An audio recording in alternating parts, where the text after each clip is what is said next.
अथ श्रीलक्ष्मी कवचं तन्त्रोक्तम्। श्रीगणेशाय नमः। ॐ अस्य श्रीलक्ष्मी कवचस्तोत्रस्य श्री ईश्वरो देवता अनुष्टुप्छन्दः श्रीलक्ष्मी प्रीत्यर्थे पाठे विनियोगः।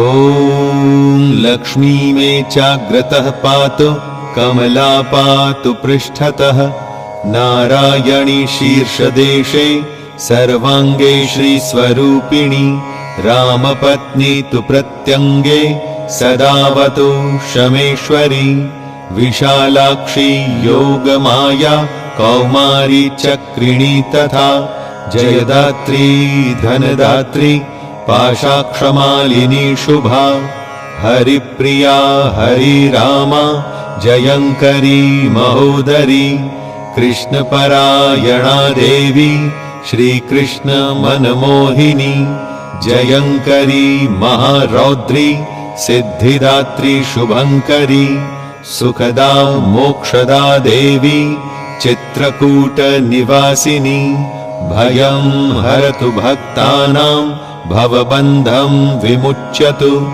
कवचं तन्महापुण्यं यः पठेत् भक्तिसंयुतः त्रिसन्ध्यमेकसन्ध्यं वा मुच्यते सर्वसङ्कटात्।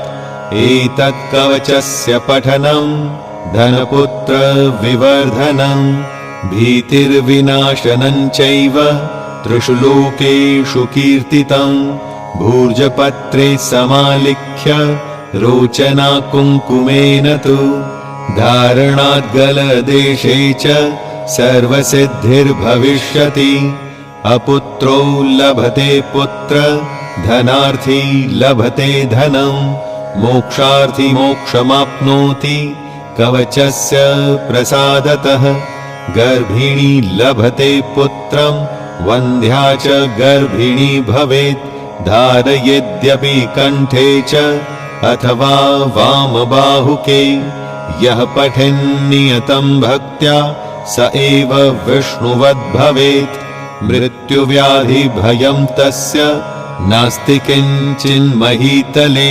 पठेद्वा पाठयेद्वापि शृणुयाच्छ्रावयेद्यदि सर्वपापविमुक्तस्तु लभते परमां गतिम्।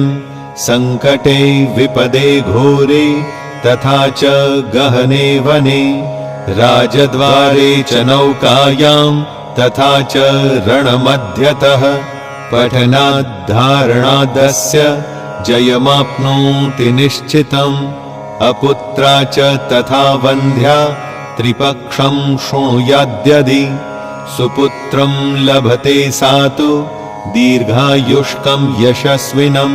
शृणुयाद्यः शुद्धबुद्ध्या द्वौ मासौ विप्रवक्रतः सर्वान् कामान् वाप्नोति सर्वबन्धाद्विमुच्यते।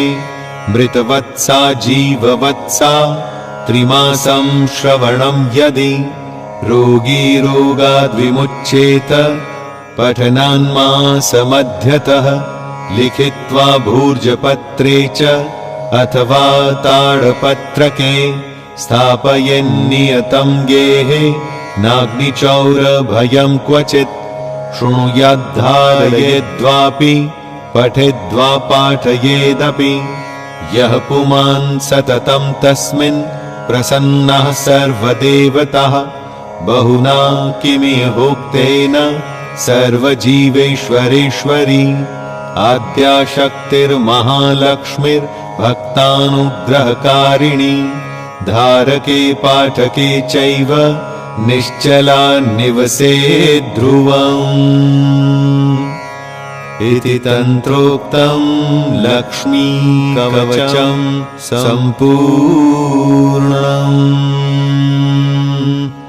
ॐ